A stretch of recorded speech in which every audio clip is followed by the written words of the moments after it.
Two trucks having sex. Two trucks having sex. My muscles involuntarily flex. Two trucks having sex. Two trucks having sex. My muscles involuntarily flex. Two pickup trucks making love. Listen up, Auto-Bop, Decepticlowns. You are listening to Prime Cuts, a nonlinear history of the Transformers franchise on television. I'm one of your hosts, Mara. I'm your other host, Audrey. And it's time to talk about the Cold War and pop music. And also the Boer War. Yeah, we'll get to that. That's one of the most insane lines that's ever been in the show. Well, we get there first. Yeah, that line really sort of sets the tone for Prime Target, where you just sort of like do a triple take and be like, wait a minute, what did he just fucking say? Yeah, we got a real Elon Musk character this week, I'm not gonna lie. Oh my god, Lord Chumley. I mean, it's fine because he is like, judging by the end of Prime Target, that man is in a shallow grave somewhere in Uzbekistan. Like, the KGB disappeared him. I mean, hey, all I'm saying is we should be so lucky that he appeared here and not in Beast Wars. Oh my god. Beast Wars would have actually made him lose his mind, I think. He would have been in hog heaven. I mean, there was that one episode of Beast Wars where Megatron, like, made all the Maximals turn back into animals so he could hunt them with the big gun. So in a manner of speaking, he did spiritually show up in Beast Wars. I don't know that that's how that works, but sure. But we are not talking about Beast Wars. We are, in fact, talking about Generation 1 Season 2, which continues to be the only television anyone's ever made. We watched Prime Target and Auto-Bop. Now, I knew Auto-Bop was going to be fucked, right? This is a famous one. Everyone knows about this one. Prime Target is more famous than I think people remember it being. It has possibly the most famous line in the entire series. Yeah, like when I realized, similar to I'm stupid. Oh, I pogged when I heard that line was in Prime Target. We could just say it. I don't want to build it up. Listen, it is the only quote that anyone ever has for Optimus outside of freedom is the right of all sentient beings until all are one. And it's finally a booby trap that actually catches boobies. I'm gonna put the remix at the end of this episode instead of the usual fantastic. Yeah, perfect. G1 intro. Yeah, Prime Target is it's a fucked episode. So the shit that happened to this episode This is like a very strong argument for the elimination of humanity. It's fucked. Okay, so immediately the first thing that happens, like, all right, I'm settling in to watch Transformers, my favorite show, starring all of my favorite guys. Yeah. What happens first is that a Soviet spy plane is shot down by an English big game hunter circa like 1915 and taken. Okay. I think he's English heritage, but I'm pretty sure he's South African. Oh yeah, he definitely has the the nightmare qualities of a South African. And also the references he made. First of all, he's a big game hunter. Mm-hmm. Much easier to do in South Africa as a white South African in the 1980s, folks. Ooh, buddy. Like the characterization of this guy feels like very apartheid white man to me. But also he was in the Boer War. Okay, no, he was not in the Boer War. His butler was in the Boer War. Oh, his butler was. Whatever. They're South Africans, almost certainly by way of England, not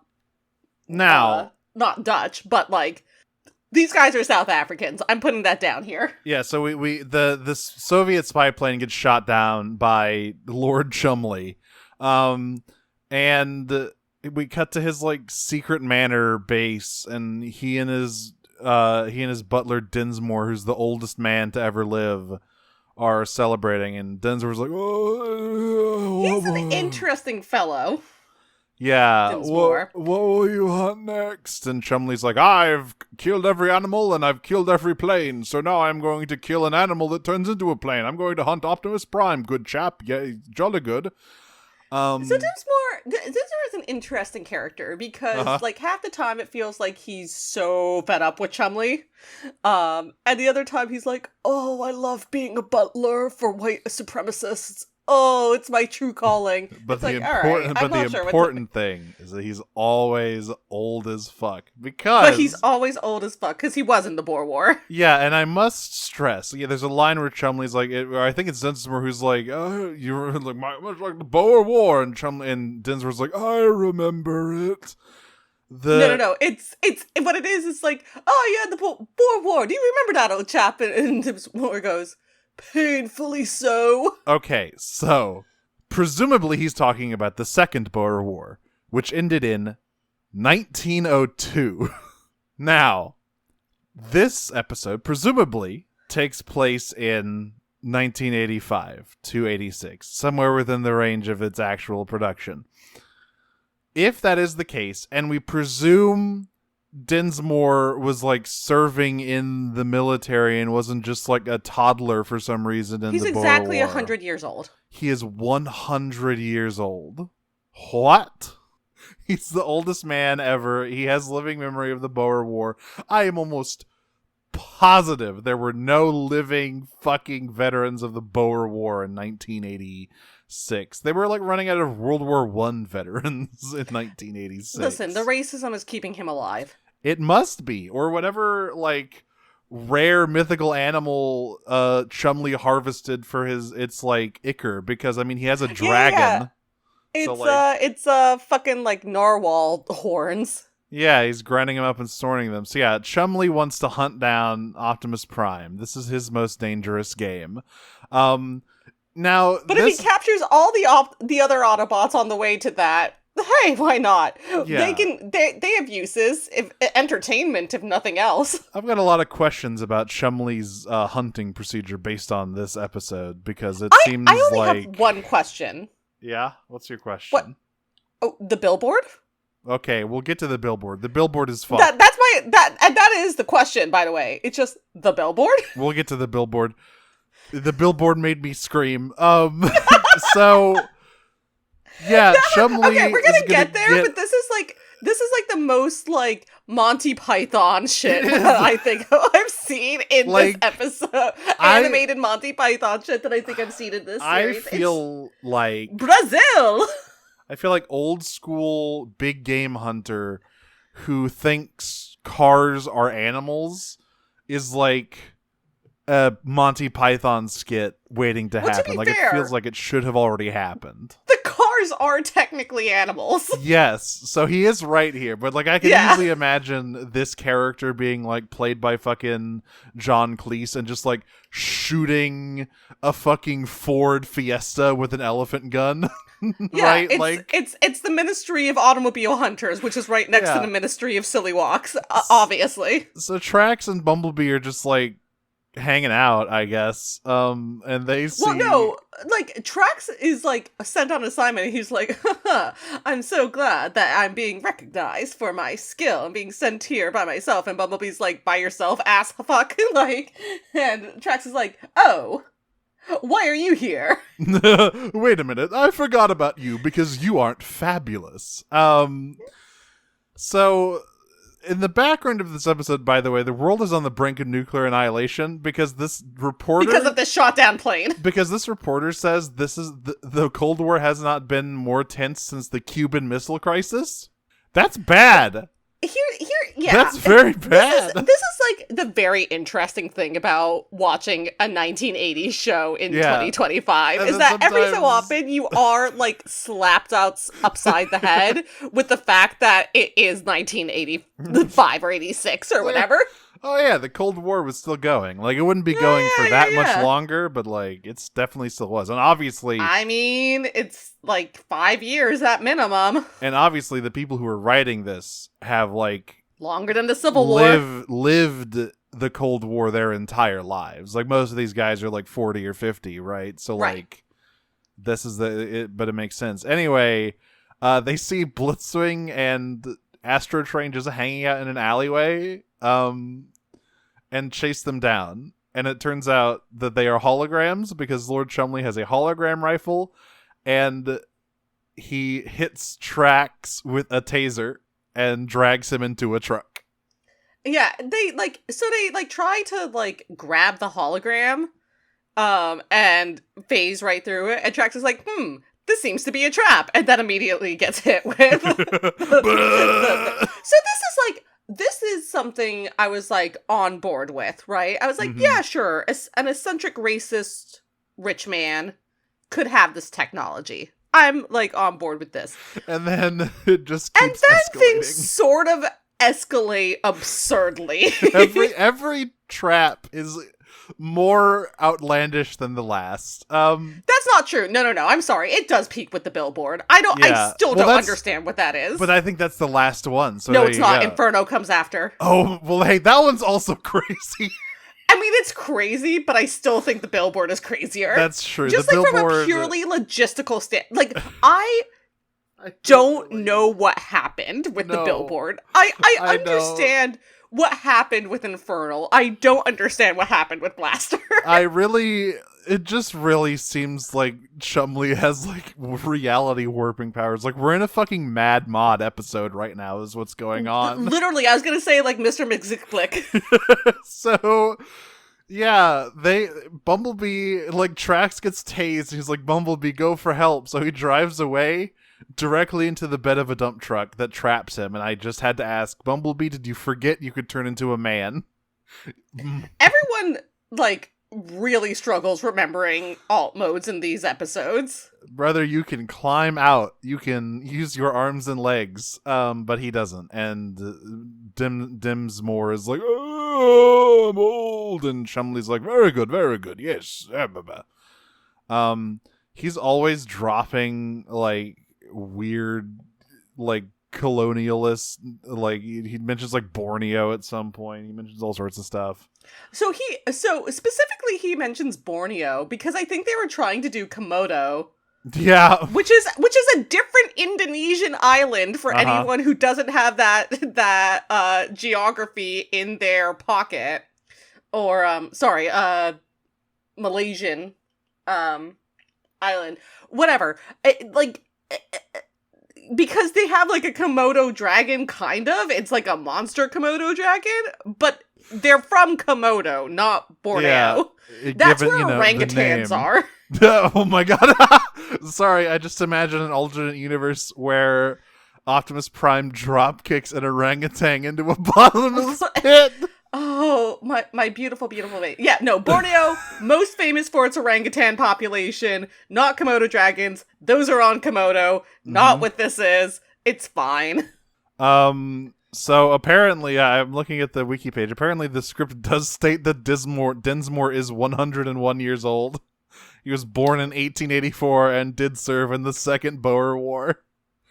Look at us gays being good at math. Additionally, Chumley is stated to have been a 24-year-old English military officer during World War II when he downed the Stuka dive bomber, whose propeller is seen in his trophy room. So he's 60. That's fine. That's normal. That tracks. So, obviously, what happens after Trax and Bumblebee get kidnapped is that we cut back to the Ark, where everybody is watching a soap opera called As the Kitchen Sinks. I'm not gonna lie, it's a really funny parody name. It's so good. This one, fucking, hey, Flint Deal, fucking kudos on that one, bud. That's a good one. This entire episode is crazy. That's a very solid joke, though. And the additional follow-up to the solid joke is when it's interrupted with the news bulletin saying that everything is about to explode, all of the Autobots go, aw, just when it was getting good. They were invested. But yes, that's how telenovelas get you. That's right. Trax and Bumblebee have vanished, so Optimus sends everybody else out to look for them. And this is where things So first is Hoist. No, not Hoist. Grapple. Yeah, no, he's not first. No. I have the order in my notes. Let's see. Okay, great. The first guy to, I believe the first guy to get taken is Beachcomber. Oh yeah, I forgot about Beachcomber. No, it's Jazz. It's Jazz who gets taken first because he's like, where would Trax be? Oh, right, he loves hanging out around car washes. And I'm like, wait, what? The way... Listen, it's the car equivalent of like a sauna, of a spa.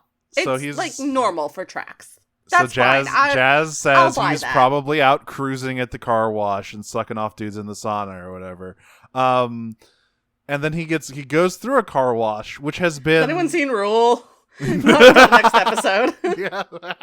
So the car wash has been turned into a gigantic trap by Lord Chumley, because when Jazz drives through it, the like plate that keeps the car steady just turns into a big arm and kidnaps him and loads him into a truck.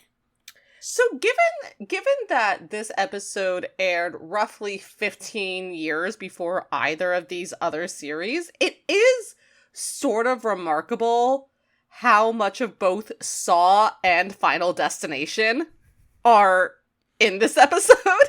I think it's more Saw because Chumley loves to build devices. Death's It's design... more Saw, but like some of the traps are so like Rube Goldberg machine. Yes. Okay, yeah, because like... Of trapping, and it's like, that is very much in the Final Destination kind of ethos. Death loves making Rube Goldberg devices out of like ordinary rooms in those movies, but like it doesn't really like create structures. Jigsaw is out here building the craziest shit you've ever seen. And I mean, he looks... the Saw stuff is what he puts them in when he gets captured. We'll get there. Those are... The capturing is not very Saw-like. What he does afterwards, that's just Saw. That shit's crazy. So next is Beachcomber, who is driving across a bridge when he gets grabbed by gigantic robot arms, which are like attached to a pallet, I guess. Because then Dinsmore just drives up with a forklift, picks the entire thing up, and puts it on like a barge. And then Beachcomber is gone. And this wouldn't it be really funny if it got stuck in the Suez Canal? Then we have Grapple, who like basically sees the tail end of this, and the Chumley is literally driving the crane that has trapped Beachcomber, by the way. He is so sicko in this He's a freak. scene. He's having the time of his fucking life. By the way, does Grapple's voice sound different to you? I feel Yes, it did. It sounded weird. He's doing like a different affect. He's like it's he's like much more nasal. English. It's like, hey, good job. It's like more of that, which is like Grapple it's was like much more like Cockney almost. Yeah, or almost Nigel Thornberry. Like that's how nasal that's- he's going. Yeah, that's Cockney. So Grapple walks up and says, "Hey, did you kidnap my friend?" And Chumley goes, "Why, no, I didn't." And then he presses a button, and a perfectly formed cage of girders falls on top of Grapple and traps him. And this is what Grapple gets for going out without his husband. That's right, you need Hoist. Where is he? It's also what Inferno gets for going out without his super paranoid husband. If- Red Alert would not have fallen for this shit. Yeah, Red Alert would be fucking doing like flips through these traps. He would be on it. No, he just wouldn't be in them to begin with. He'd be like, nope, that's a trap. Goodbye. So yes, then we get the one that really doesn't make any sense at all. Like, not all of these are crazy, but this is the one that This is the troubles one me. I struggle with to just like understand what happened.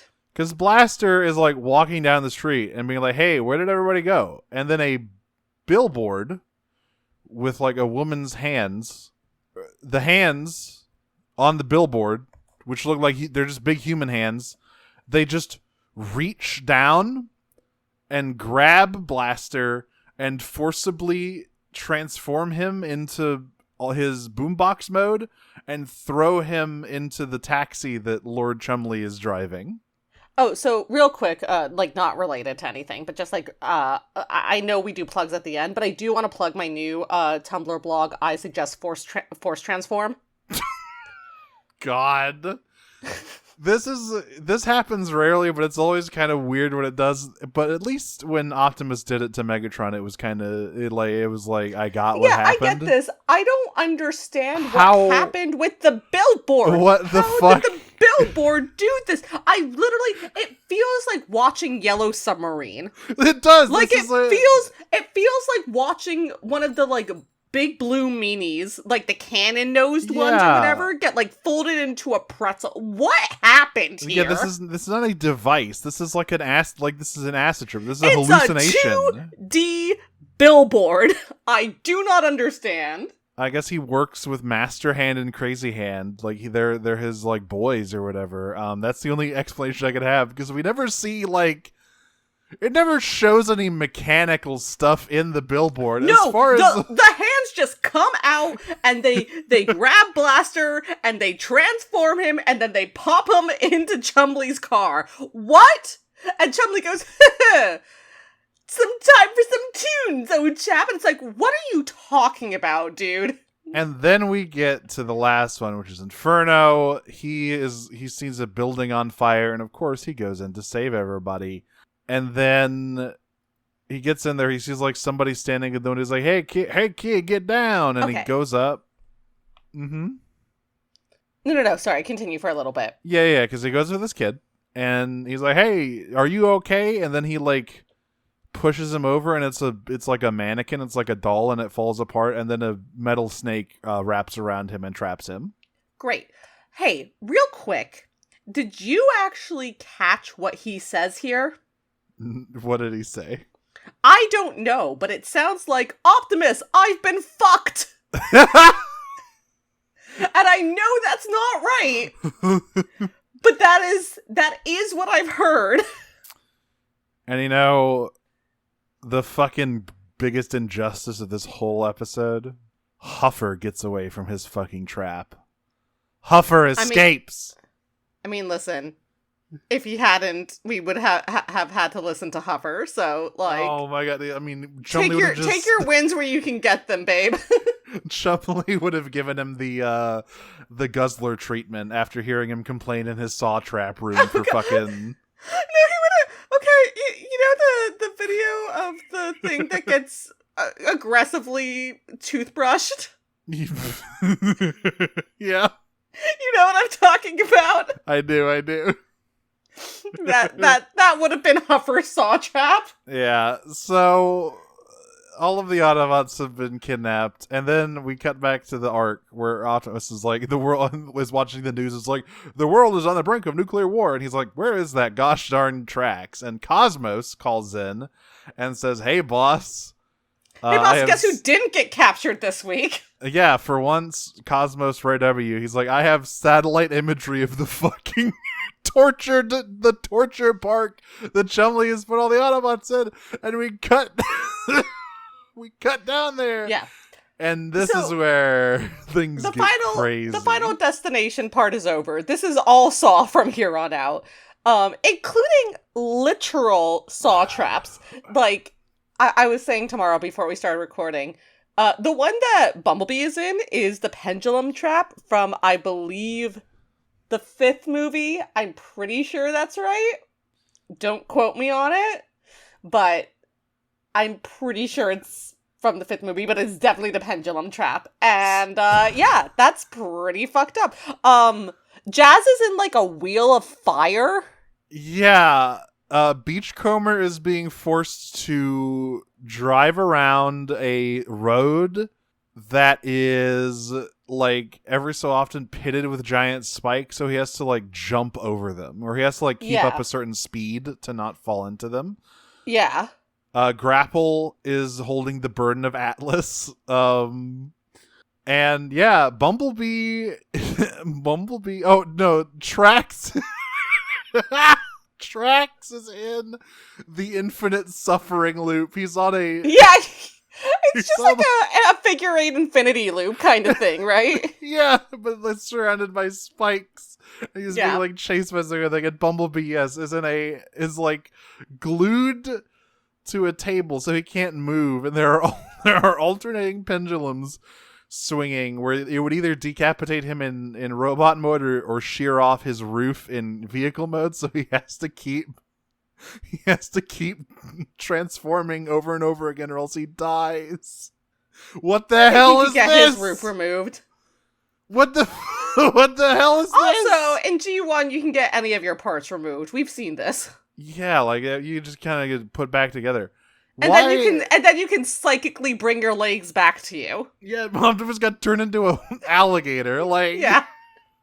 I fail to see how Bumblebee getting his head chopped off would be too much of a problem. Maybe that's just like a Matrix of leadership thing. I mean, I was about to say it happened to Magnus too, but then I remembered no, they actually had to like put him back together in the movie because he lost the Matrix. Yeah. Sorry, I also just, speaking of the Wreckers trilogy, I just remembered Pyro. Anyway.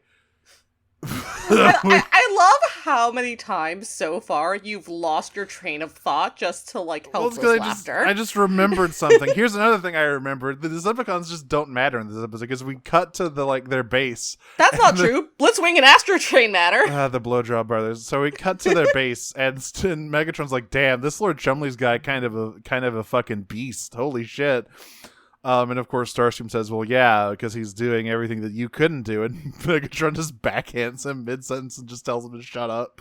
Average Megatron Starscream interaction. So yes, he sends the Blowjob Brothers out to stop Optimus from rescuing the other Autobots from Lord Chumley's torture prison. His, like, I don't know where this compound even is. It's huge. Where does he live? I also noticed something weird about this episode, because like we said, people get, dismembered and blown up all the time. This is like the only episode I can remember where people have battle damage. Did you notice that? I'm trying to think if I remember any other episodes with that. Because obviously there's the movie, but that's like different. But like in terms of things that aren't just like scuffs. Yeah, like, or being just kind of dismembered or whatever, because like, yeah, people are like missing arms sometimes, but like Optimus has huge holes in his shoulder from the Komodo dragon attack. Bumblebee is like missing a chunk of his face, although to be fair, that one might be a animation error, I'm not entirely sure. But it looked like impossible to say, truly. It looked like it was supposed to be battle damage.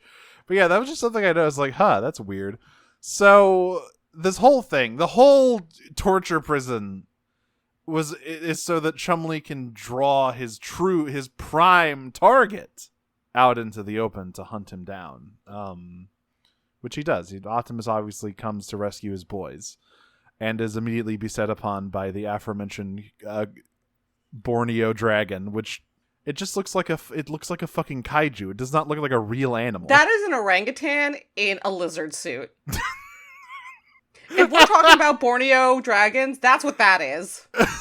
Like, it's huge, and it has like a crazy like head. I don't understand what the fuck this creature is. But yeah, so like as Optimus like fights through real animals and robot animals, because Chumley also just has like a giant robot spider and a giant robot scorpion. For some fucking reason, I don't like the I do feel it was like the predecessor to Scorponok.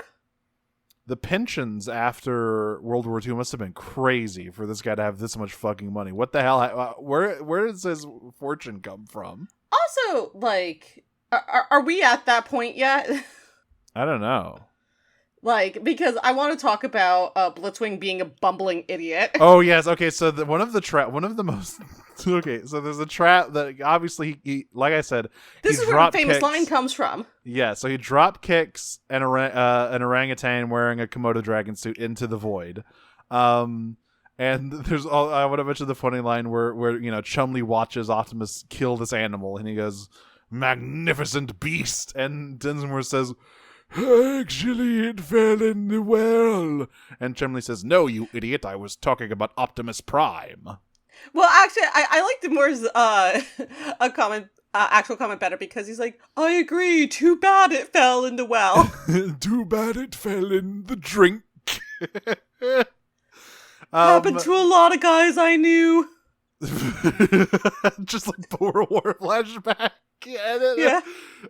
So yeah, but If they Blitzwing- survived, they weren't there mentally. So many young men drowned in the mud. Oh, Dinsmore, be quiet. I'm watching Optimus. Booze. I'm watching Optimus fight a giant robot scorpion. But it was So- worth it for Queen and country.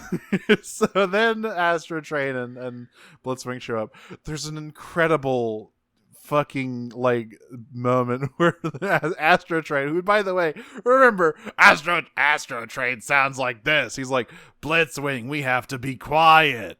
And Blitzwing says, okay. He trips over a pipe, makes a lot of noise. To be fair, it's really stupid of Blitzwing. Then then Optimus turns around to see what the noise was, and you just see Blitzwing in tank mode, like peeking out of the corner, just trying to be nonchalant.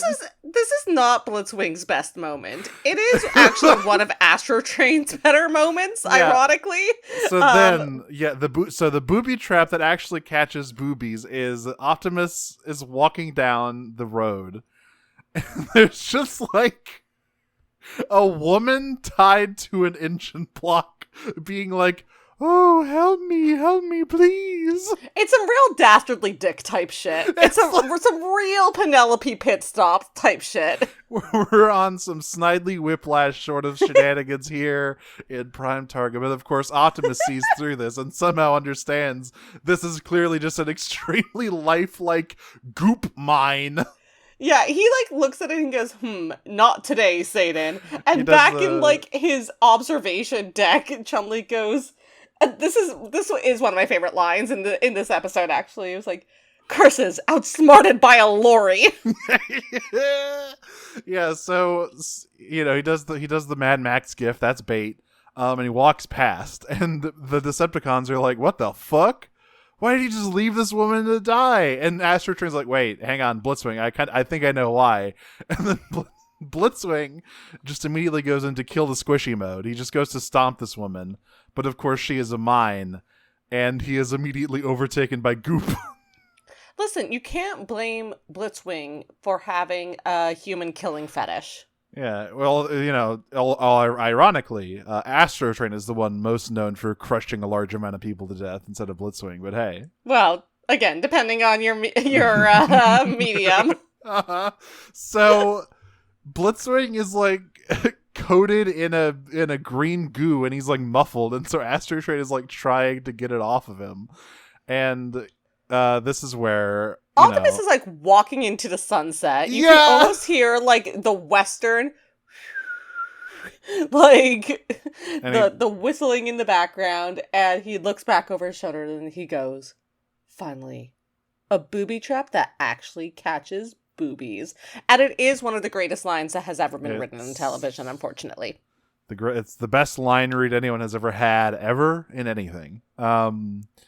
Peter Cullen should win 5,000 Emmys for this line read. Yeah, I want several 40-year too late Emmys for Peter Cullen for a category that does not even exist, which is acting in an animated series. Also, fun fact about Blitzwing's muffled cries for help. In the script, he says, "Help, get me out of this damn thing." But because it's muffled, you can't hear him say it, but it's in the script. They snuck that past him. You clever little buggers. Then Optimus gets trapped in a net. I'm glad they were having fun, at least. Optimus gets trapped in... Okay, actually, it's funnier because Chumley launches an energy net, and Optimus dodges it, and he says, "Ha! You think an energy net will be able to stop me?" And then a second energy net launches and gets him, and it does indeed stop him. Yeah, you won't believe it, but it does indeed stop him. But thankfully, he... Yeah? He- Please. He grabs a grappling hook crane arm, and he throws it at a giant power line that's nearby, and the current disperses the energy net. This is only the second most inexplicable, dissipation technique we see in these two episodes. We have yet to get to water that undoes hypnotic audio. Forgot about that. Anyway, like Optimus is making his way through. He's getting pretty beat up, and at this point, Astrotrain he's takes him out because he thinks he's helping Chumley, but Chumley freaks out. He's like, "No, you've stolen my trophy. I was hunting him honorably," he says as he is attacking Optimus with a giant robotic scorpion. And of course, he immediately stings Astrotrain and kidnaps him in Blitzwing because he is not actually open to working with the Decepticons. He's just some weird fucking rich sicko who just does this for fun. He does it because it's the only way he can come. I at this point it must be. That's the only explanation for how elaborate this has gotten. It's just like I meant that shit seriously. It's gotten all out of hand for Lord Chumley. Yeah, he's actually like deep in debt from all these fucking saw traps, so he just can't stop. Yeah. Yeah, and you do wonder how John Kramer did it, don't you? Yeah, especially because he had cancer too. It's like he was dealing with medical. I guess the whole thing is he wasn't getting treated for the cancer, so he didn't actually have. That's right. Yeah, exactly. So I guess he had instead of using all of that money to pay for his cancer treatment, he's like, what if I built a reverse bear trap? What if I put Carrie Elways in a bathroom? What if I put my insurance guy and all of his colleagues in a very elaborate saw trap, and then someone else that he denied claims to pumped hydrofluoric acid into his back until he came apart in 2 pieces? Well, that's just the way things work out here. Saw 6, great movie, folks. Anyway, they have trapped. It's the most anti-capitalism movie of the Saw franchise, which is overall very much an anti-capitalist and specifically fuck cops series. Yeah, it doesn't like the cops. Really doesn't like the insurance industry. So Chumley has kidnapped the Blowjob Brothers. He has chained them up in his basement. Bumblebee, in a last-ditch effort to contact Prime, sends out a beacon, which gets he hulks out. He's doing the big. This is the big after comeback. Optimus is like, "Bumblebee, where are you?" And Bumblebee's like, "I'm here," and he's like, "For the love of God, send a homing signal." Yeah, I don't know why they didn't do this to begin with. Anyway, Blaster is there somewhere. Just do it. Just that's your whole thing. You're the comms officer, dude. Figure it out. Unless he's in a fucking Faraday cage or something. I don't think we ever see what's happening to Blaster. I don't think we do, no. So yeah, fucking Optimus just goes Rambo mode. He's gonna rescue those POWs that are still in Vietnam right now. They're still there. You have to go get them, Optimus. And of course, Chumley is like, "Uh-oh, I'm fucked. Hey, Decepticons, if I let you out, you'll help me fight Optimus, right?" And Astrotrain goes, "Yeah, man, for sure." Okay, I want to say the actual line, because it's just 2 words, and it's really good coming from Astrotrain. Trust us. Trust us! And of course, immediately they try to murder him as soon as they get let out. How do you like being hunted, fucko? Blitzwing literally says, "Never trust Decepticons, flesh creature." It's a real, their name is literally Decepticons type of moment. Doesn't that raise any red flags? You ever see me without this badge? It's not normal. I'm weird. I talk to trains. Anyway. And they're really stupid. I fucking hate all these stupid trains. So yes, Optimus saves Chumley, and you think it's because he's being the bigger man, but as we covered, he is saving him for a much worse fate. So the Decepticons run off. All the Autobots are free, and Optimus chains Chumley to the fucking side of this stolen spy plane and parks it directly in front of the Kremlin. And like I said, the KGB is going to pull off all of that man's fingernails and throw him in the fucking Baltic Sea. He's dead as fuck. Are you kidding me? Optimus. It's fine. You know what?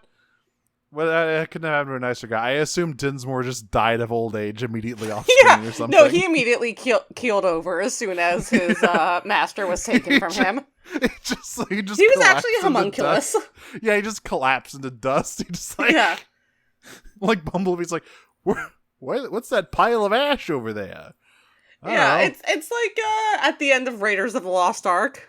Yeah, just like, or that scene in Kung Fu Panda where he fucking just like floats away in the wind. So the day is saved. The international community thanks Optimus Prime for his beautiful bravery of preventing World War III, because that was the remember, folks, those were the actual stakes of this episode, not any of this other shit that was happening. Chumley, who cares about the Autobots? Chumley was perfectly fine with accidentally causing nuclear annihilation if he got to do his stupid saw traps. What a fuckhead. I mean, doesn't affect him. Yeah, he's probably got a Fallout shelter. He's got like 3 of them on that compound. Anyway, it's time to talk about the evils of pop music, okay? It's Auto-Bop. That might be your best transition yet. Thank you. So we're back in New York City. There's a new club on the scene. New York City. And the new club on the scene is called Dancitron, and it's the hottest spot in the city. And Raoul and his friends are pissed. By the way, his friends' names are Rocksteady and Poplock. Not Bebop. I don't know which one is which, but one of them is voiced by Rumble's voice actor, and you can really hear it. Clearly just Rumble without the modulation. Like, very obviously. So, as it turns out, they want to get in. But also, this is Raoul's new thing now. This is his breakdancing crew. They do breakdancing now, okay? That's what they do. But the Dancitron guys are mad at them for like performing on their turf. So they I really like the guy who just walks up and like pulls the big cardboard box out from under them like it's the tablecloth trick. Yeah. Really fucking funny. And this episode has a few weird things. So number one. Oh, only a few? Yeah, sure. Number one, we're back in Wisetown, baby. This is a David Wise production, and you know that there was a TMNT episode about Krang opening up an evil nightclub that hypnotized people with music. You know there was. And you know it was written by David Wise. Secondly, there's a lot more pop culture references than average, I feel, in this episode. I mean, there are 2 notable ones that I counted. There's the Michael Jackson one and the Prince one. Yeah, there's also there was another one. They call them they say when they're talking to Blaster and Trax about those guys that attack them. One of Poplock and or Rocksteady calls them Road Warrior type. So like that's another reference. Okay. To Mad Max 2. Like it just seems like there were a lot of like it's kind of it's very hello fellow kids. There's also a guy in the club. There's a couple of guys in the club. There's a guy with a big shirt that says relax. Go back to the club. Go back to the club. So there's a guy in the club who is wearing a big shirt that says relax, which is a reference to the Frankie Goes to Hollywood song called Relax. Oh, did not know which that. I believe is about gay sex. Anyway. Hell yeah, brother. And this is the episode where I feel like I more understand the Raoul Trax agenda than I even did in the previous episode. This one is crazy.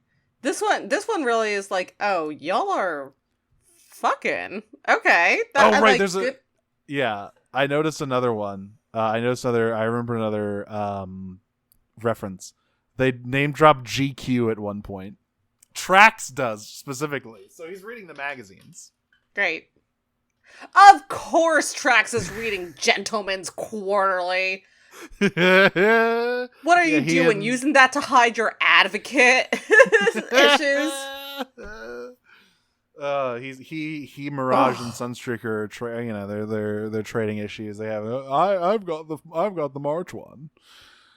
So yeah, as it turns out, yet again we have a bunch of like goons who are using stolen Cybertronian weaponry. And luckily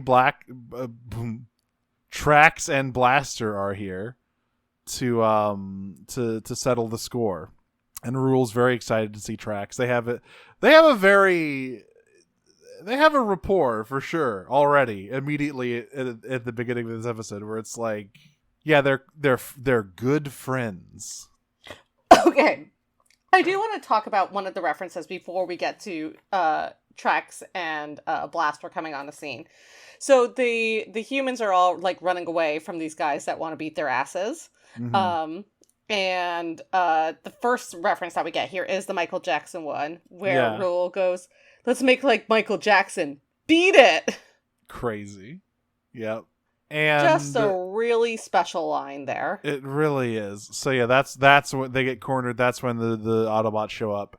And Blaster notices, it is Blaster that notices that among the like Road Warrior goons, there's just a guy in a business suit also shooting at them. And he's like, well, that's kind of weird. Wait, what? You would not be surprised to know, I'm sure, that a lot of these club goers are character models from Jim and the Holograms, probably. And you know what? It's fine, because this is just an average night at Studio 54. That's right. So, Raul introduces his friends to his big robot boyfriend Trax, and they have a little tete-a-tete. Yeah, so the second reference is like, Raul's like, oh my god, we have to report this to the Autobots. My friends, the Autobots. And his friends are like, you're friends with the Autobots like I'm friends with Prince. And then they run into Trax and Blaster, and Raul's like, oh my god, Trax, hi. Hi. And he goes, hey guys, so this is Trax. And his friends are like, what the fuck? And of course it all centers around the club Dancitron. And so they go into Dancitron because they're like, well, you got to be stylish to go into Dancitron. And Trax is like, I'm stylish, and also they have the biggest door in New York City, apparently. New York City. He really is kind of Laszlo, huh? A little bit. I was also, the longer I was doing my Trax voice, the more it was like slowly turning into Jimmy Stewart. Well, that happens. Well, try Raul. The music, it's hypnotic. The Jimmy Stewartification of any imitation voice. I can't believe there wasn't any, because we have like Cosmos doing Peter Lorre. I can't believe there wasn't any Autobot doing like a Jimmy Stewart impression. Maybe they thought it was too obvious or something. I don't know. It was the 80s. So they go into Dancitron, and like I said, the Autobots just walk in there, and everyone thinks they're like, this confused me. Everyone thinks they're like guys in, okay. One of many things confused me. Everyone acts like they're just guys in cool outfits. They're like 12-foot tall robots. I think that the assumption is that they're all wearing Magnus suits. That's crazy. Yeah. This guy in particular. Okay, so we shouldn't talk about everyone assuming that. Most people in this club are drugged out of their mind. That's true. They're all hypnotized by the evil pop music.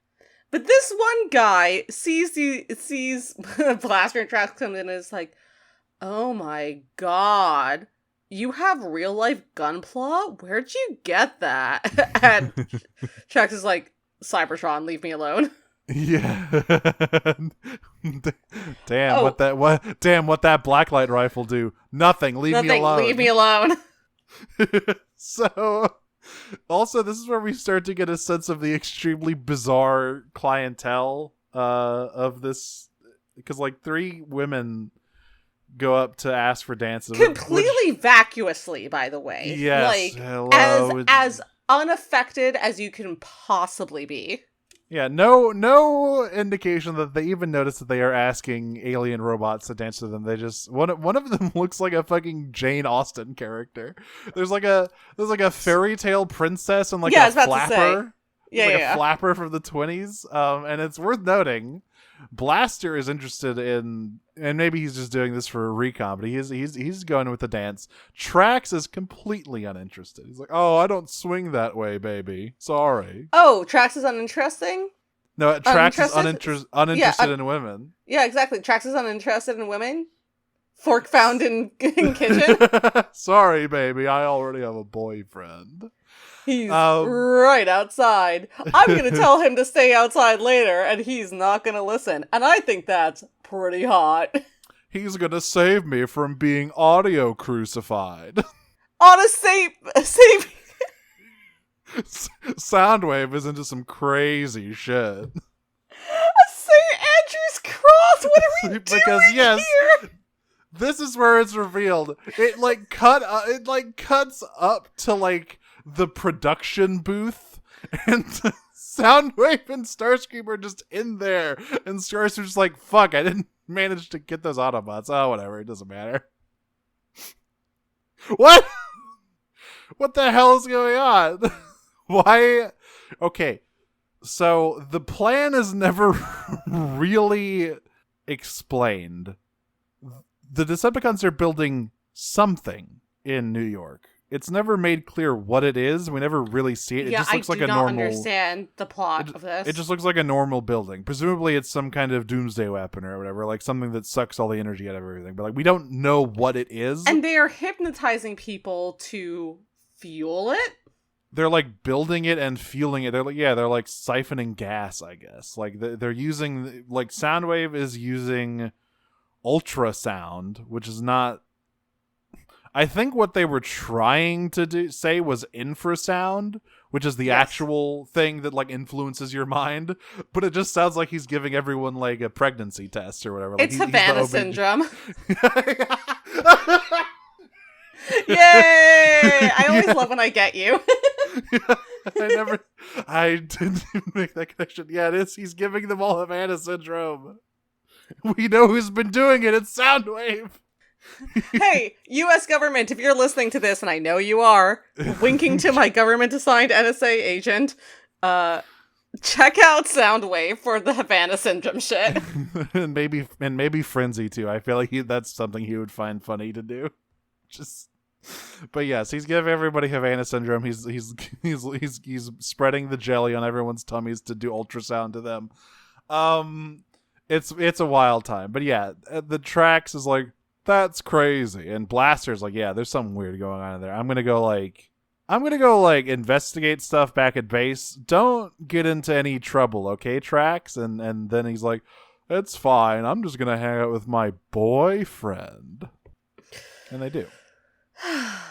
I also really like. I'm about to say a slur about these guys. Honestly. Come on. Got her. We're gonna get pulled off the air. By who, I don't know. Are you homophobic? I'm a lesbian. And she's avoiding the question.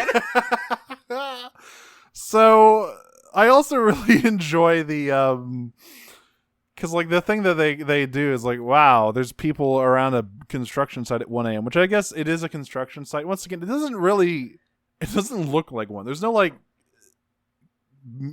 you'd expect the Constructicons or something to be there.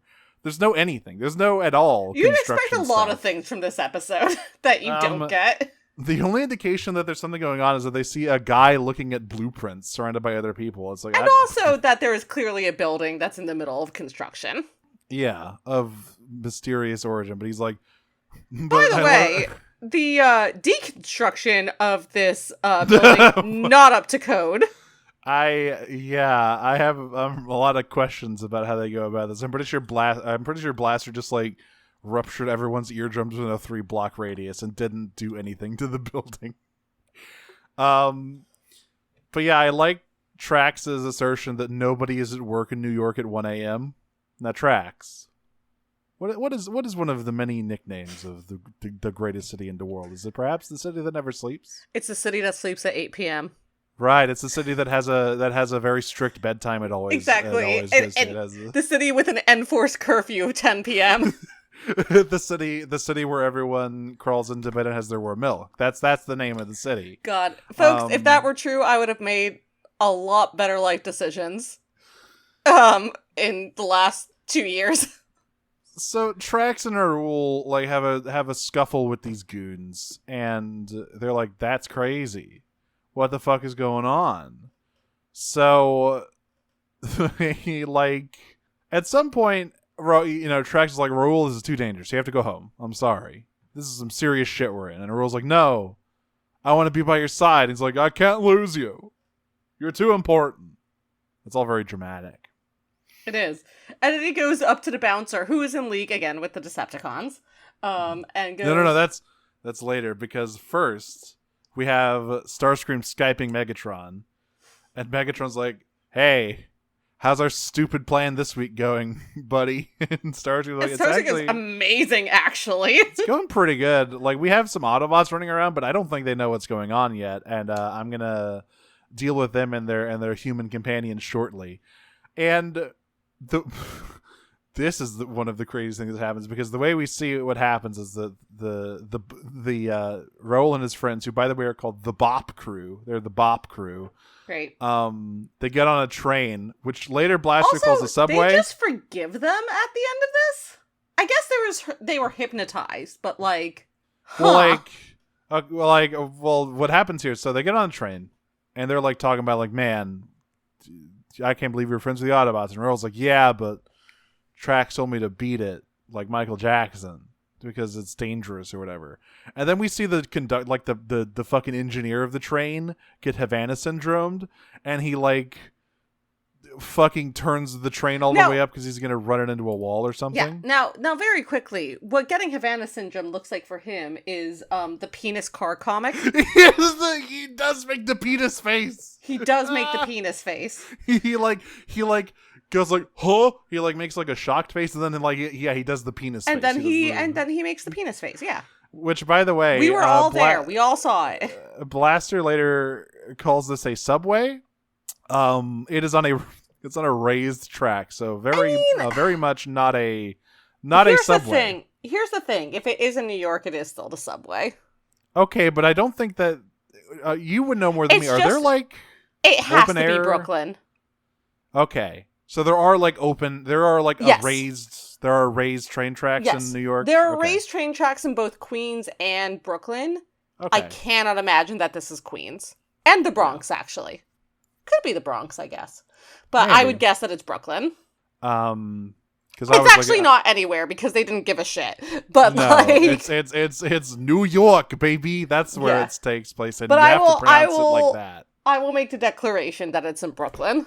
Okay, it's in Brooklyn, and yeah, they're basically driving all the way around the train, and so Trax and Blaster are talking about like some fishy's going on here, and then they just see this train scream by at 100 miles an hour, and Trax goes, "Hey, did you fucking see that shit?"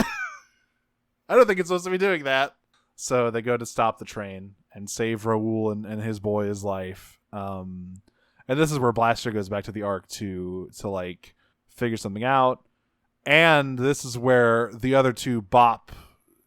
Oh, okay, I got it out of order. This is where they visit the construction site. This happens first. They try to murder Raoul first, and then he takes Raoul to the construction site because that's where a man starts shooting hot rivets at them. And Trax says, after he like gets into cover, he says, "That's where I call a riveting experience." And Raoul responds with, "I don't know why I hang out with you, man. I can't not fuck him." Fucking so good. Yeah, this is where I got it backwards, but now we're back on track because this is where the Bop Crew is like, we'll show them. We're just as cool as Raoul and his fuck buddy Trax. We can get in and figure it out because they somehow have tickets into Dancitron, which just look like they're literally like. I could take a robot like Trax in a fight, right? And fucking what's her name? Astoria has joined the chat. Next week. Or next episode. Not next week. We're taking a break next week, folks. Yeah, I think the week after that is the week after that is gonna be it'll be the week after that. Yeah, we'll get to the Girl Who Loved Power Glide. We'll get to the other. But yes, they get hypnotized obviously immediately because of course they do. This is where Trax figures it out, Blaster figures it out. And Roll's like, we gotta go in. My boys are in there. And Trax is like, it's too dangerous. You have to stay out here, okay? I don't want anything happening to you. So Trax goes in alone. And my favorite thing is the line he says to the bouncer, who again, in league with Starscream and Soundwave. And he's like, hey, there's a guy here. They're like, yeah, don't worry about it. But before he can do anything, Trax just like grabs him and goes, out of the way, creep.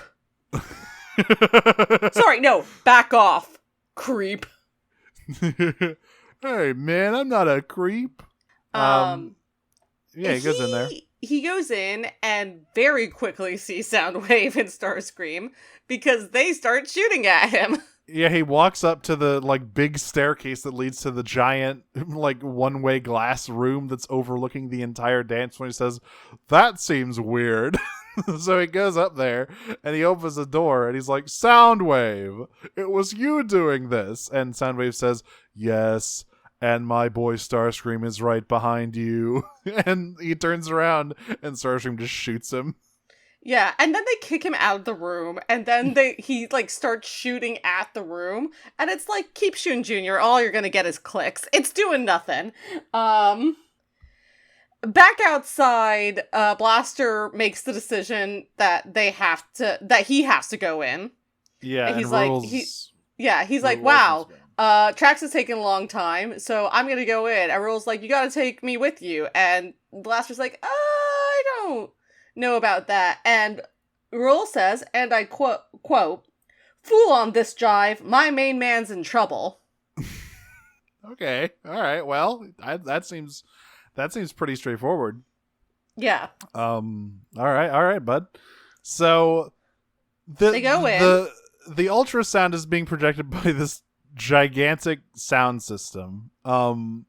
Which, by the way, the music in the club is just that knockoff Heart song that Blaster always plays, like the one that sounds like Timu Barracuda. So that's what's hypnotizing the youth of today. It's that evil rock music, don't you know? I don't really understand why Trax is scared by this crowd of zombies, though. They're humans. They don't even have the guns. Because he knows he can't attack them because they are human. True. He's like, I can't do anything, and then he gets, as I said before, crucified against the speakers. Again, I cannot explain enough. She is not telling this accurately.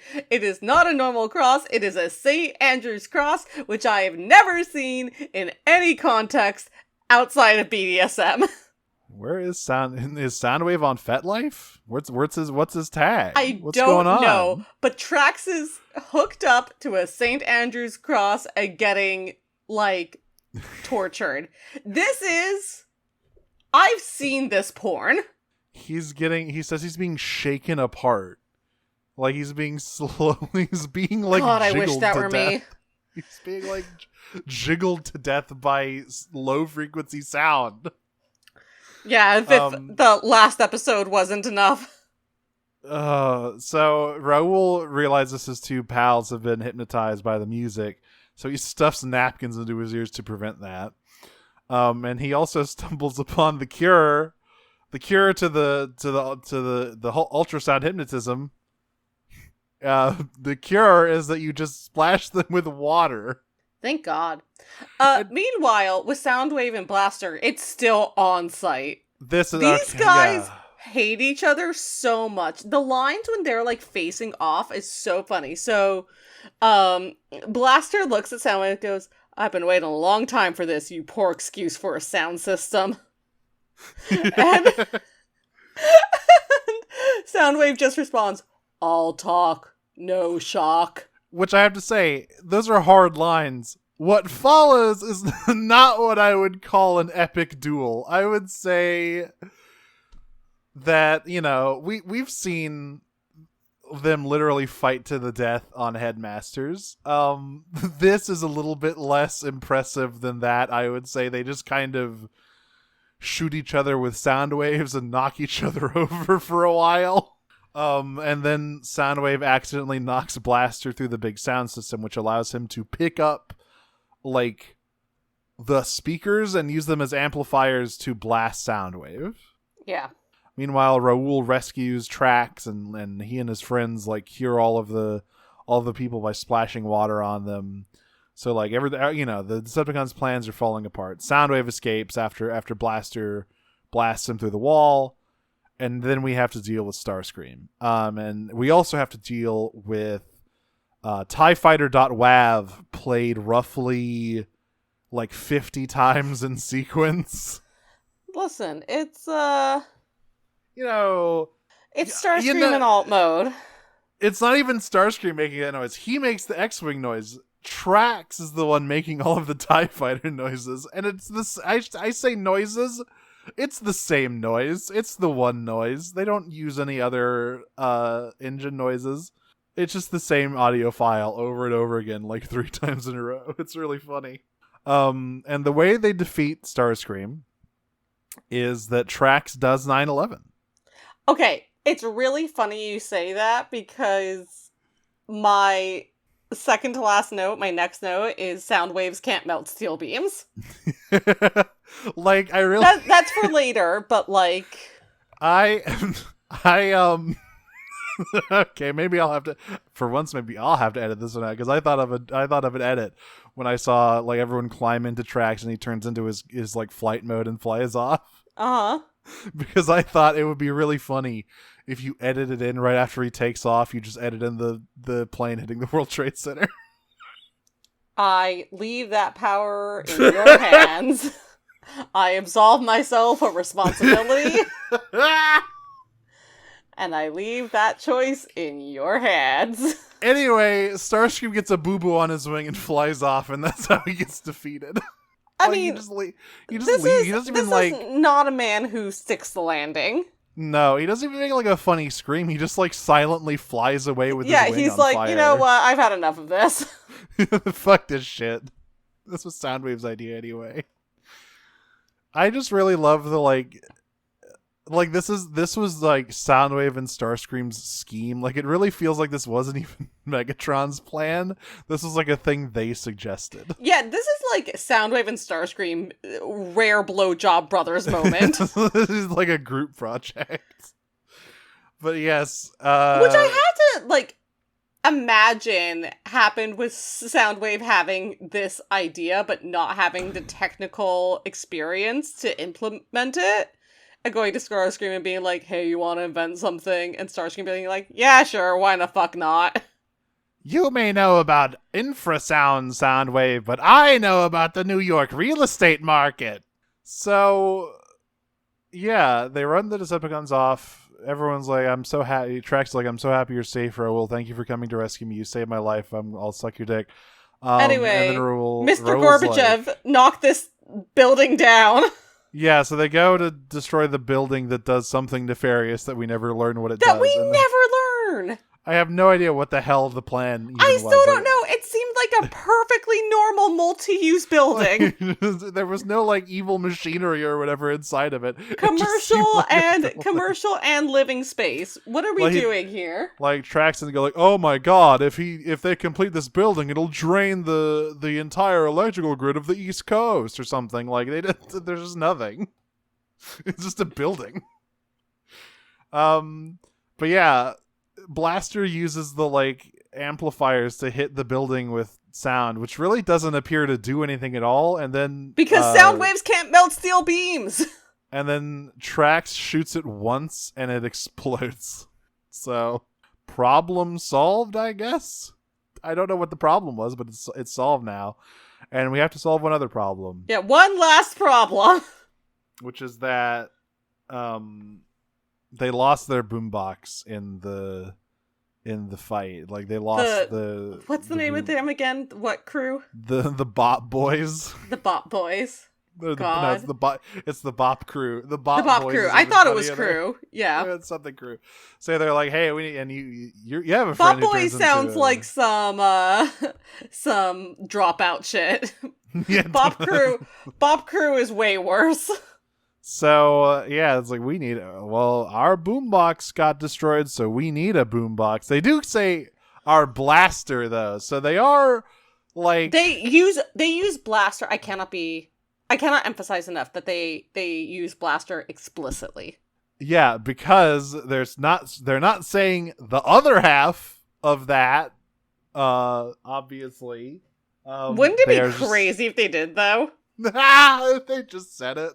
If they just said Ghetto Blaster multiple times on children's television in 1986.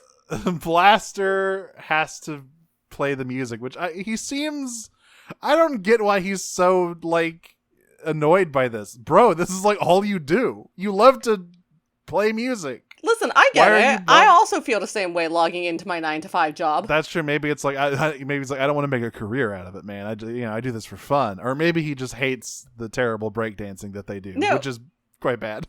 It is quite bad. It's some ray gun type shit. I'm not gonna lie. So now I will say there's a lot of Sacagawea dollars here. A lot of Sacagawea dollars being thrown here, which implies to me. I'm not sure if it still does this way because I haven't paid cash for this in multiple decades. Yeah. But back in the day, at least, Metro North, which is a commuter rail from the suburbs, the Westchester suburbs to, and I guess Orange County, Westchester, Orange, and Suffolk counties. No, Suffolk's just a town. Whatever. Rockland, there we go. That's what I was. Yeah, Orange, Rockland, and Westchester counties into New York City, was like notorious for only giving change in Sacagawea dollars. So these guys are not real New Yorkers. They are from the suburbs. That is my only interpretation of this. There you go. Because no one else would have any reason to have this many Sacagawea dollars. All right. Well. This week, especially, I'm glad we instituted that 2-question limit because this one ran long because the episodes we talked about were fucking crazy. Insane. Absolutely insane. Cranked episodes. What the fuck was going on? So take us through our questions for the week. Yes, All right. Creamsick asks, oh, is this the one with the fucking big game hunter? That felt big Spider-Man animated series. Anyone remember Shocker? I'll chase you to the ends of the earth. Which Cybertronian dare kiss my sis like that? I would recreate that line, but I don't want to blow out my microphone. But I think everyone has seen that. It's a really amazing clip from the 90s Spider-Man animated show where he's like in the black suit and he's like chasing Shocker up a clock tower and just fucking screaming at the top of his lungs. I mean, the obvious answer is Lockdown. Absolutely. Like, yeah, that's a Lockdown and Ratchet in a nutshell right there. Yeah. But yeah, this, like, Chumley is like Craven the Hunter's fucking uncle or something. I know Craven is Russian, but, you know, it could still happen. Causing problems on purpose asks, y'all asked for it, so here we are. Which pro wrestling feud / rivalry do you think is the most like Blaster vs. Soundwave? Bonus points if you find anything that corresponds to the possible secret hangout inside another Auto-Bop. Mara, take it away. Okay, so the main thing with Blaster and Soundwave, right, is that they are like mirrors. They're like dark mirrors of each other. They have the same function.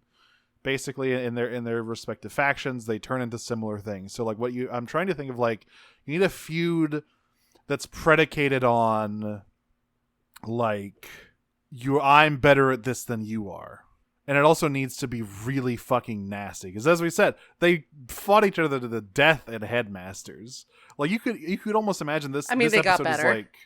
Is like, we don't have to talk about Twin Cast, okay? We don't have to talk about that. That's fine. The point. I mean, we will in like 3 weeks. We'll check back in with him again. So, like, you need something like that. It's like that. That's sort of, and you can imagine that this episode is like the birth of the feud, right? Because Blaster says, I've been waiting a long time for this. So, like, this is their kind of their first encounter, and it's already, like, the beef is pre-existing.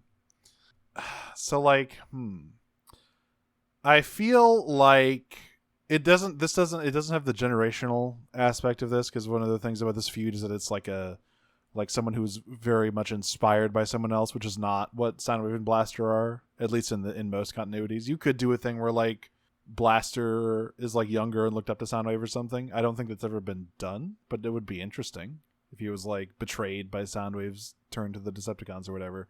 But anyway, I think, like, the one that kind of has the energy to me is Punk versus MJF in AEW.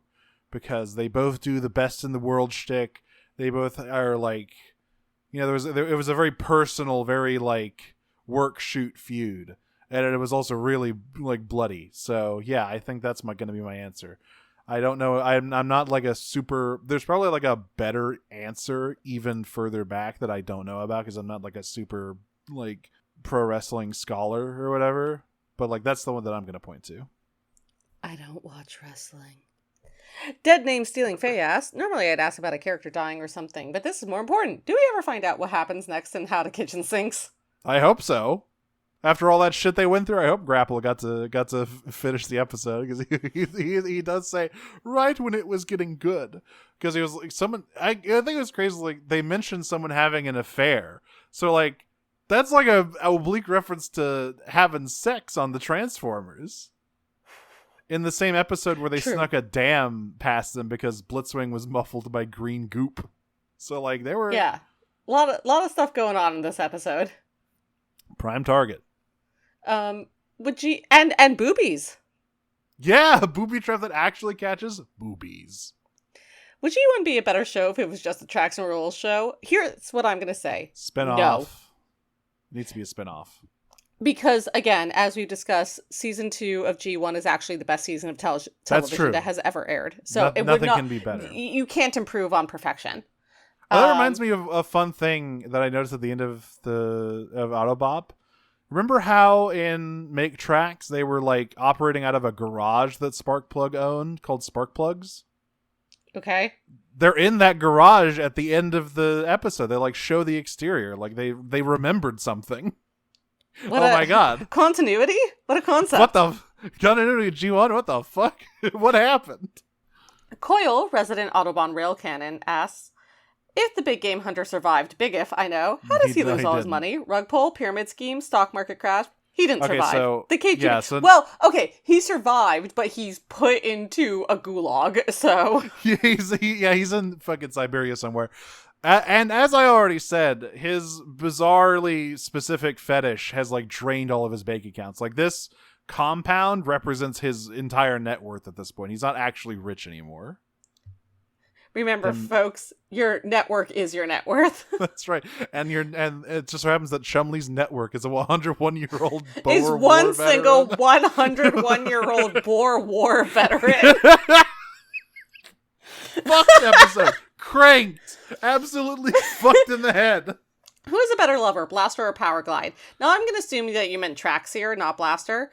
But the answer still is Powerglide, because Astoria is a bad bitch. Powerglide doesn't deserve her, but if we're comparing Astoria to Roll, I do think Astoria wins out for me. Powerglide knows secret techniques. How else does he hang on to her? He has a fucking shitty personality. She has a fetish that can't be achieved any other way. That's all I can think. And I relate to that. Because if Transformers were real, I'd probably be right there with her. We understand you, Astoria. You're seen and you're valid. Why do you think I live in your neighborhood? Beachcomber's #1 bro chat asks, which other wars do you think Lord Chumley remembers? The Crimean War? The 7 Years' War, maybe? He was definitely in Vietnam. He was like a mercenary drafted. in Vietnam. Yeah, he wasn't drafted. He did that shit on his own. He is absolutely up to some fucking insane Soldier of Fortune shit. Don't ask where he was. Don't ask about Rhodesia. Don't ask about the Rhodesian military uniform he obviously has in his fucking collection. It's fine. Rhodesia doesn't even exist anymore at this point. I wasn't there. It's fully Zimbabwe. I simply collected it. Well, wait, it has your name on it. I don't know what you're talking about. Yeah, I mean, he was... the border war. The South African border war. Oh my god. Which he's probably in the middle of right now because it lasted until 1990. He's fighting the Cubans. That was 66 to 90, baby. That is fucking crazy. With Namibia and Angola. Mm-hmm. Hey, that's what the newest season of Blowback is about. Check out Blowback. Also, probably, if you go back far enough, I want to say that he remembers the Osa Wars. Oh my god. That was the mid-1800s. It's fine. He remembers it. Osa Wars. Maybe what's his name remembers it. Maybe he's secretly been a part of every war in history. He's like the Patriots. And before anyone asks, yes, that is how you pronounce the name. It is the XH is a click. Mm-hmm. Osa. It's a palatal click specifically. Dinsmore definitely remembers that, though. He definitely remembers it. Yeah. He was there. Again, I'm so sure that this guy is South African. I'm so sure.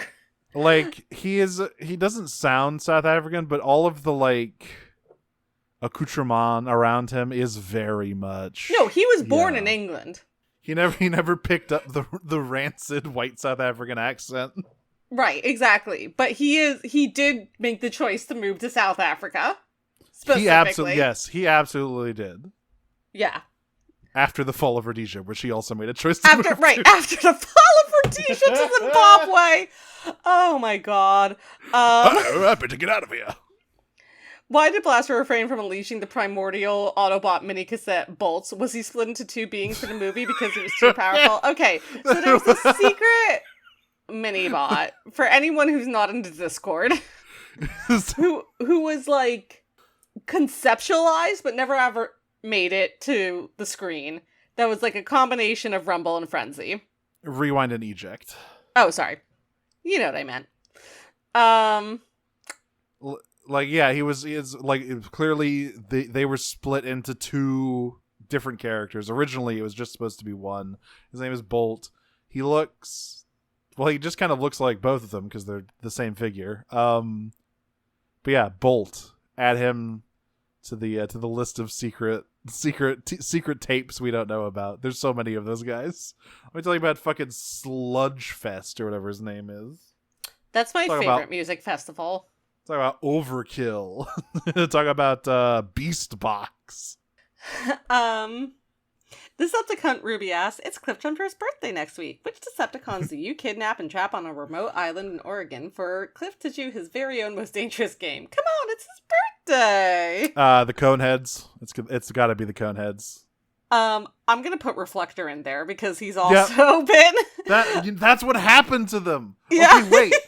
All of the Decepticon, that's what happened to Reflector. All three of them have been hunted for sport on fucking, like, the plains of Oregon. He's been, like, going like Arnold Schwarzenegger in Predator mode. Right next to Dinobot Island is another island, and that's Cliffjumper Island, and that's where he hunts Decepticons for sport. It's like the fucking heads of Reflector on pikes around the fucking coast.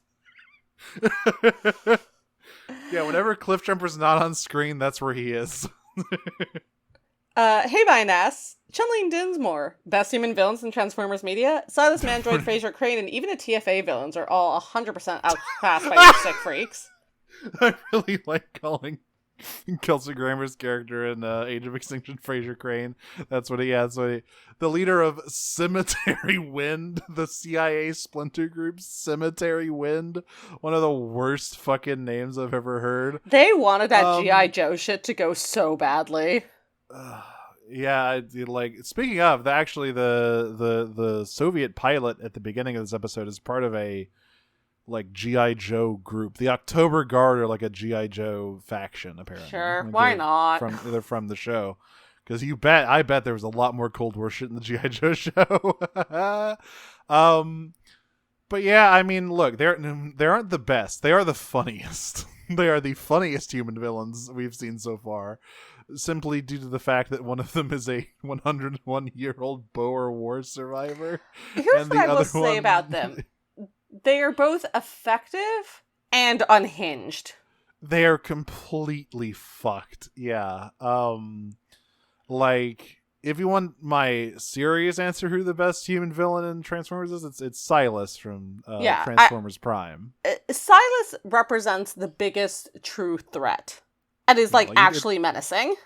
It's either Silas or Mandroid, or like those are the ones like, yeah, those guys are serious business. The TFA guys are mostly just goofy, right? Like, yeah, those are very like Silver Age comic. Yeah. None of those guys are threatening.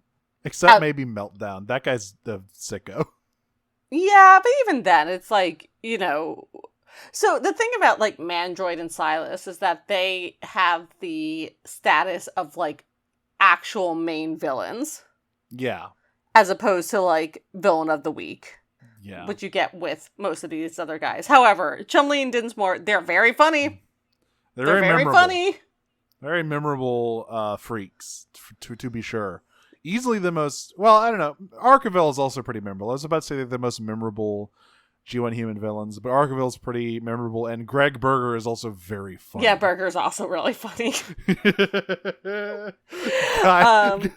Can someone make an edit of Greg Berger with the Fell For It Again award, please? Thank you. Aurora Cosmos, like the UFO, asks, which of Chumlee's specific ass traps is most baffling in planning or fucked up in execution? Billboard. The billboard. I don't understand what happened? I don't understand how. The reason it's the most baffling is because I literally don't know. I don't understand the mechanics of what happened. Like physically, I do not understand the process of this. What was that? He just broke reality. Like he just like, I don't know, he's got a giant working for him or something. There's like no logic to it. I don't understand. And I'm scared. I don't know. That's scary. Do they have a bar at the Decepticon Club? And who's bartending? What are their specials? It is Rumble in a little bow tie. It's Swerve. Swerve, you fucking traitor. Listen, they were the only people hiring. In this economy, you take what you can get. Yeah, you guys didn't put me in the show, so I had to do something for work. Jesus. And it's called Swerves. Swerve's like, we're not calling it that. Fuck you. We hired you off of Fiverr, you little rat bastard. Soundwave's like, watch it, or I'll shove you in my chest. That's his like go-to threat. I like to think that he does that with all the mini-cons. Watch it. Oh my god. I'm addicted to adopting sons. He just picks up Bumblebee and starts trying to jam it down his chest like it's a fucking garbage disposal. I did it to Rat Bad, I can do it to you. Holy shit. Yeah, listen, Soundwave is, I'm gonna make a crazy comparison. He's like Bruce Wayne, he's addicted to adopting sons. Oh god, that's what happened to Gears. He's in there somewhere. That's where he's been. So we gotta get. Can we get him out of there? Yeah, can we get him out of there? he's gone. Roman. Our last question is from Geist. In contrast to the Autobots watching As the Kitchen Sinks, what kind of weird soap operas do the Decepticons watch as a group? Oh fuck! As the world turns, straight up. Or they just Megatron just puts on live leak videos. No, they just watch Russian dashcam like videos. What is like? Okay, hang on. There's like As the World Turns, The Bold and the Beautiful, The Young and the Reckless, which I sometimes forget are different shows. What's an? Oh, there's great. Oh, General Hospital. That's the other one. I guess. Yeah, sure. I mean, the big one is Days of Our Lives. Yeah, I think I think Shockwave is a big Days of Our Lives fan. He doesn't really have anything else to do up there, so he just watches pirated soap operas Dallas. off of like Dallas. Oh, Dallas. Wait, yeah, they're watching Dallas with the worst ending of on God's Green Earth. Megatron like blew up the console when that one season was like all a dream. He like went on a rampage. They had to fix a bunch of shit. Yeah, and All My Children. That's the other big one. There you go. Yeah, they're. I need to know about like Dirge's As the Word Turns, All My face. Children, and Days of Our Lives. Those are the big three. I feel like. Yeah. It was all a dream. What is this hack bullshit? What was the medical one you said? General Hospital. Yeah, General Hospital. Yeah. Apparently, there's only 5 currently going on right now, which is Bold and the Beautiful, Days of Our Lives, General Hospital, Beyond the Gates, and Young and the Restless. I didn't know. Beyond the Gates must be either a newer one or one that I haven't heard of before. But yeah, I feel like it started this year. Wow, wait, they're making new soap operas? They're making new soap operas. Oh, shit. Days of Our General Hospital is the oldest one, premiering in 1963, and switching to color in 1967, which is crazy. Yeah, I knew that one was definitely the oldest one. Yeah. I can't believe they're making new ones, though. That is fucked. It's, yeah. Like a soap opera has to be going for like 20 years, like at least. Like it just doesn't exist. Apparently not, because Beyond the Gates is here. That's fucked up. All right. Where did the Autobots get a second Teletran, and why did they store it in some random building in New York? I mean, to be fair, to be clear, like I said, that was a pre-established building. As for what that is, I assume it's basically like a remote access point for Teletran 1, let's say. Like it's like a fucking...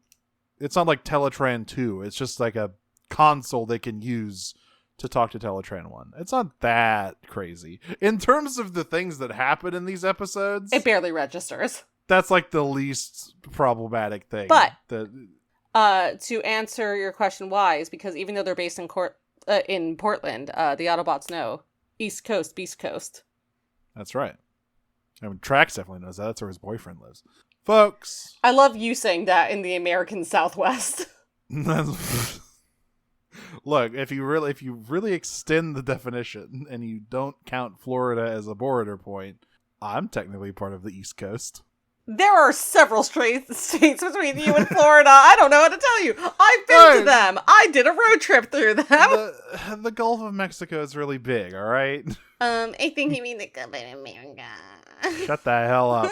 Folks, we have been Prime Cuts. You can follow us on Blue Sky at Prime Cuts Pod on Twitter. Join our Discord. Follow us on Patreon, patreon.com/Prime Cuts Pod, where you can donate at a $1 level to hear us, our first bonus show all about the Japanese only Transformer shows. We're currently watching Headmasters, the very first one. Donate at a $5 level beginning this month. The first episode of our deep dive show, Prime Cuts Nautica, where we will be covering obscure characters and fanon and stuff like that. And of course, at the $10 level, you get shouted out at the end of every episode if you were part of our Elite Guard tier.